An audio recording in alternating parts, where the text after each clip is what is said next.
Kesalahan yang kedua, belum memahami 3 standar untuk menilai sesuatu itu bid'ah. Standar yang saya maksud, yang pertama adalah wujudul muqtadi. Ada motivator di zaman Nabi sebagaimana yang menjadi motivasi orang di zaman ini. Tulis saja dulu, nggak usah apa, jangan bingung dulu, itu sudah nulis. Yang kedua, tidak ada penghalang jika Nabi mau melakukannya ketika itu. Dan yang ketiga, Nabi tetap meninggalkannya meskipun yang nomor 1 dan nomor 2 ada. Beri contoh.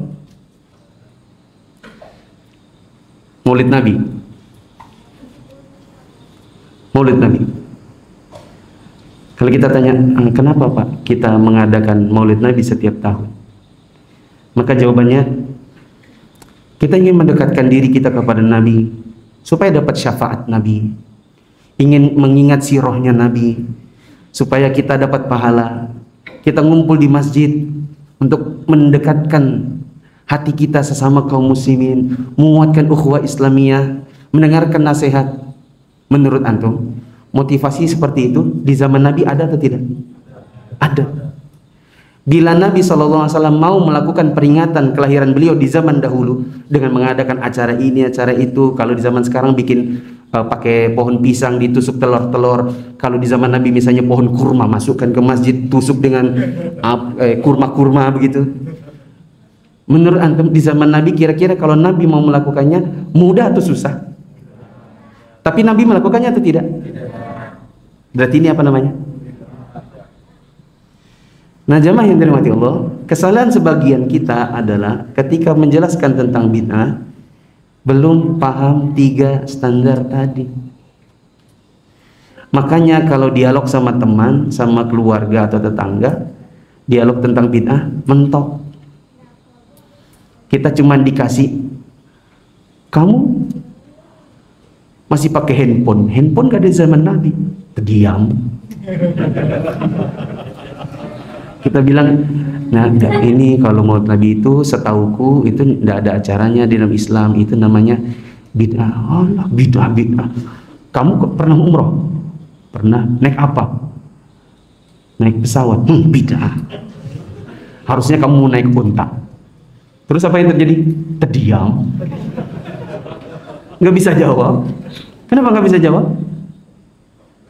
Gimana mau menjawab orang standarnya juga nggak paham?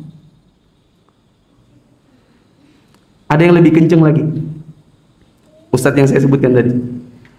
Berarti Anda kalau bayar zakat fitrah nggak boleh pakai beras, karena di zaman Nabi nggak ada beras. Anda kalau bayar zakat fitrah harus pakai kurma. Terdiam. Nonton YouTube-nya. Iya juga ya. Iya juga ya. Karena nggak ngerti standarnya. Dikasih syubhat, jangan segala hal dibuat bid'ah. Sunnah itu bukan ustadzmu aja. Iya ustadz. Akhirnya besok-besok luntur kesunahannya. Sehingga nasihat saya, kuasai betul 3 ini. Dan itu gampang kok mengingatnya. Ada motivasi, tak ada penghalang, dan Nabi tetap tidak mengerjakannya. Gitu aja.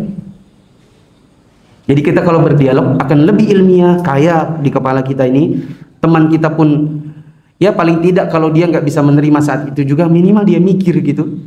Ketika kita bilang, gini akhi, kenapa saya katakan bid'ah? Karena di zaman Nabi SAW motivasi seperti antum ada.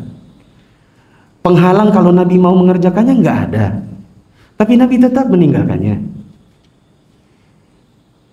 Ini insya Allah akan lebih mudah diterima, meskipun dia mikir dulu.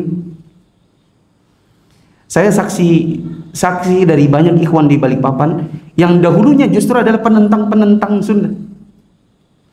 Nanti teman-temannya yang bilang, Ustaz kenalin teman saya, ya, kenal. Baru dia bilang, ini Ustaz dulu di kantor paling kenceng bid'ahnya.